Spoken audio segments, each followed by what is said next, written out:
In order to know you're on the right path of achieving the identity you want to step into, to actualize that person into existence, in order to know you're on the right path, you start to pay attention to the reflections during your waking life. See, I've been on many versions of myself. I've been the 335-pound guy multiple times, many times. I've been the party promoter many times, throwing big house parties with thousands of people, making a ton of money. I've been the famous TikToker who is getting 25 million views. I've been the live streaming host who is getting 1,000 to 27,000 views in the live stream. These are all different versions of myself. You can also go the other way. I've been the fat bastard who's blaming everything on everyone and just totally being annihilated by my subconscious programs, being in survival. And so when you're ever trying to achieve something great with so much intensity, so much belief and faith, that you start to experience that. So who do you want to be today? Do you want to be healthier? As you can see, I've lost quite a bit of weight, but a lot of the rooted DNA that was me months ago is still part of me. There's some things you just don't remove. I still can do the splits. I'm still very flexible. For being a guy, I have no pain doing stuff like this because I stretch. I make an emphasis of the values that I like to be loose and limber. And because of this, because I breathe this in, it's a part of me. I don't have to think about it. When I was in the sauna this morning, doing a 40-minute session, subconsciously, the first thing I did was stretch. The first thing I did was stretch. And so if there's anything you can learn from a master in his field, someone who is considered a high performer, they just really a master in what they're doing. They've been doing it for so long that when the actor comes out on stage, they know how to present the monologue. Perfect. Every note, every melody, every tone in the vocabulary is pronounced perfectly. It's because they've done it 1,000, 10,000, many thousands of times. And in order to get to that place where it's just second nature, you're not subconscious or consciously worrying about the process, you have to experience that. So let me break this down fundamentally. If I want to be good at yoga, I did a bunch of research, right? You do everything that gets your curiosity, your attention to yoga. And you understand, what are my whys to support that? Are they fulfilling whys that can keep me afloat, right? And so the reason I've mastered yoga so fast is not just because I have superior genetics and I use the utmost, sweetest, charismatic tones for myself because I love myself. No! It's because I experienced that version of myself many times, countless times. And when you're on a journey of mastery, of just breathing that experience in, that person, that identity you want to be familiar with, without even wasting any thoughts or energy about it, then you must experience what it means to be in that identity. And so that meant for me, in order to just be a yoga enthusiast, was looking up countless hours of YouTube videos, looking up how to become a yoga instructor. Just everything you can think of, having conversations, actually teaching people when I go out. I literally have conversations every day with people because I'm so passionate about yoga. This is just a process of my DNA now. It's instilled in my DNA. I don't even have to think about it. The gentleman that I met today, I was giving him some yoga tips, right? I was naturally just giving him yoga tips. I didn't even think about it. Innately, I was just that guy. But that was countless hours of experiencing what it means to be a person who is liberated from his own body, who is liberated from stiffness, who's liberated from restrictions of the joints, right?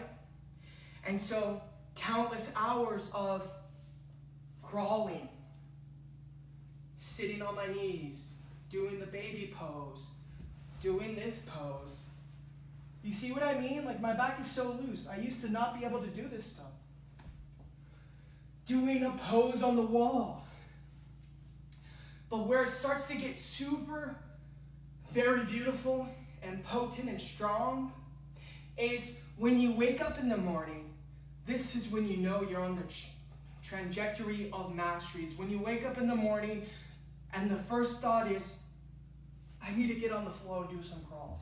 I need to touch my legs. I need to stretch. And then another thought is when you're in the bathtub, taking a shower. Your conscious processes is, I need to live in this identity. That's the trajectory of mastery. And here's the beautiful thing is, you can be whoever the fuck you want. If you experience that identity enough times, if you experience it when you wake up in the middle of the night, this is how high performers live. Someone who's really in the mastery of themselves, because they've just been thinking about it. They're obsessed. They're passionate. It's deep to them. Because life's not guaranteed, my friend. And so they wake up in the middle of the night and the first conscious thought is, I need to make $1 million. I need to go to that business proposal. We have vacation today. Sorry, honey, I got to cancel today because this identity is me. I'm going to go help that person with the business proposal. We're going to set a deal and we're going to close this son of a bitch out.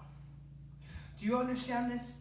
You're so deeply ingrained that every moment of your life, your day, you think of it, you daydream about it, you fantasize about it, you live in it, you experience it. And so how do you know if you're on the right path? I get it. A lot of times when you're trying to achieve a goal, a new habit, a new form of thinking, there's so many diversions and distractions in life that try to take you off from your path. And you know what I'm talking about. Put the dope down. Put the dope down. Have you ever went inside a casino? The first time I went into a casino I've only been in a casino twice. The first time I ever went into a casino, I was 19. I had this affirmative that I was going to go in there because I didn't want the night to end. And so I did it. My belief carried me. But also there was some wisdom that I learned being not stormed away in devices on my phone. All right? And what I saw is, bless their hearts, because this is an interpretation. Everything's interpretation.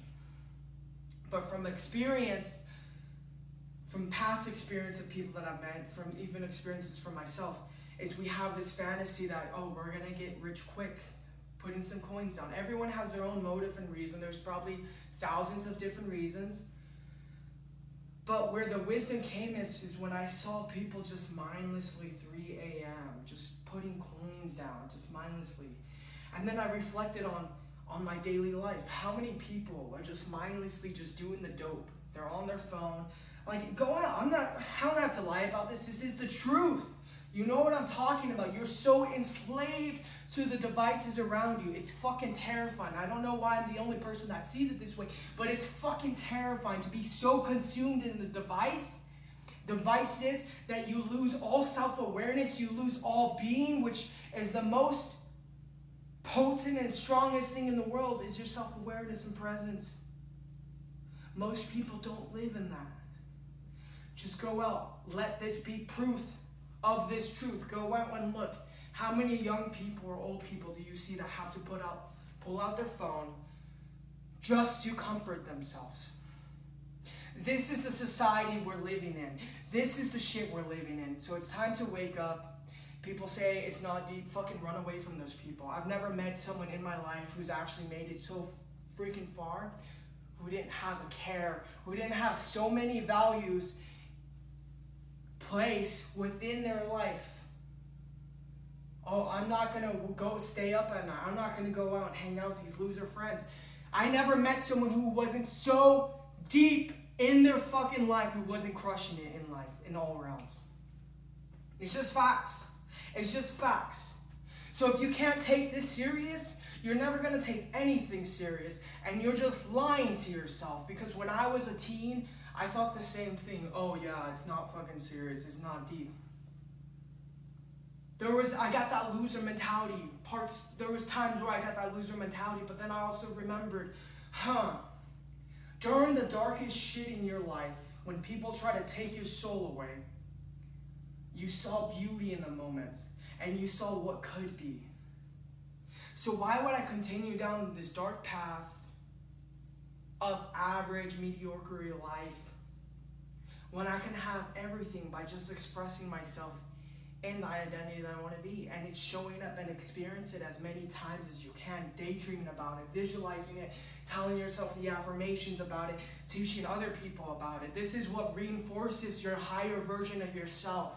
This is the only way to liberate ourselves from suffering, is by listening to our intuitions, if they're good for us, and doing what's best for us onto ourselves as much as we can, and picking up the next day, starting the conversation again. So if you messed up, if you did something that you weren't meant to do because it's not part of the higher version, your vision for the future that serves you, then this is an opportunity right now for you to pivot, because there's no excuse for you not to fucking pivot. You've been down too many times in your life to not pivot right now. And I know this from experience. You know, one thing that I never liked about in my life is how many people didn't know what the fuck I went through. How many people? But I'm telling you, I've been through some shit, and I know what you're going through. I'm telling you, I was the kid that was fucking beaten blue, bled. My mom didn't give a shit about me. My whole family cast me out and abused me. And in group homes, it wasn't even any better. I lived in the ghetto. I'm from Compton, California, all right? So it's a blessing that I even have this perspective, so that I'm even here today to tell you that I had a dream as a little boy to teach people, you have a voice, motherfucker. You have a voice. If only you just realized it. If only you realize it. Think of anything that you're doing in your life that captivates you so much that you become fascinated by it. And you're just amused in it. I know you guys all have something like that. It's a hobby. One of my hobbies growing up, still a hobby to this day, was reading. I used to read these really big fantasy books. Huge. And I would just get lost in the narrative. And I would just get so intensely into this book that I would forget all the surroundings behind me. But look, that experience that I just shared with you, that truth, you can do that with anything in your life. If you just really pay attention to it, experience it, daydream about it. What could I be today if I put the dope down? If I don't give myself away to these devices that want to keep me enslaved, if I don't listen to my survival and I stay present and do the best thing for myself. See, I have a lot of coaches in my life. This is why I have so much wisdom, but I also had one of those mindsets too, that I was just born with it, having a enthusiastic perspective. I always had enthusiastic perspective since I was a child. No matter how dark, no matter how diseased, how shitty life was, I always had enthusiastic perspective. And I paid for this one mentor. Very, very strong stuff that I'm going to share with you today. He says, map your day out as if it was your most perfect day and put it on a Google Sheet. I've done that. And what would that day look like? All right, you wake up 6 in the morning. You go out, you fucking kill it. You get that sun. You go bathe in the sun for an hour. You get that circadian rhythm going for you. Then you go hit the sauna, you know what I'm saying? You map everything out. But it all starts by putting the dope away and realizing that a lot of these devices, they're not you. You're just running away from you. You're running away. We don't have to run away. A lot of society is just coward. I was a coward. I'm still a coward in many ways. But I also know that there's a lot of strength by just saying yes to what my heart desires and giving no fucks. And that's the most potent thing you can do in your life. Give no fucks and do the best choice for yourself. I hope this live was very powerful and emotional and life-changing for you. I actually don't hope, because hope's for dopes. I know it fucking was. And if you didn't take this message, you didn't receive this message, I have compassion for you, my friend, because you're not ready yet. But I will share this with you, those people that are on the fence. Join us, because if you don't start the conversation today, you might just fall asleep tomorrow and be unaware and just forget who you are until that becomes a habit of being in your devices at all times. You are just a zombie, a slave. You're distracted at all times. You lose yourself. I think one of the biggest regrets, I've told myself this since I was a kid. I don't know where this wisdom came from, but I knew it. But I said, one of the biggest regrets is losing myself, forgetting who I am. That's one of the biggest sins I never want to do. Anyways, I love you. I appreciate you guys showing up. We got a lot of work to do. We have many years, but it's time for change, especially during all this chaotic manipulation, all this stuff that's going on behind the scenes in the world. You guys know what I'm talking about. There's a lot of corruptness out there, but we can be the change in the world. We don't have to be a bystander, because this dream we're living right now, we call waking life, it's your dream too. It's a shared dream that we can have confluence with each other, and we can make that shared dream into a dream that is true to all of us, that serves us all.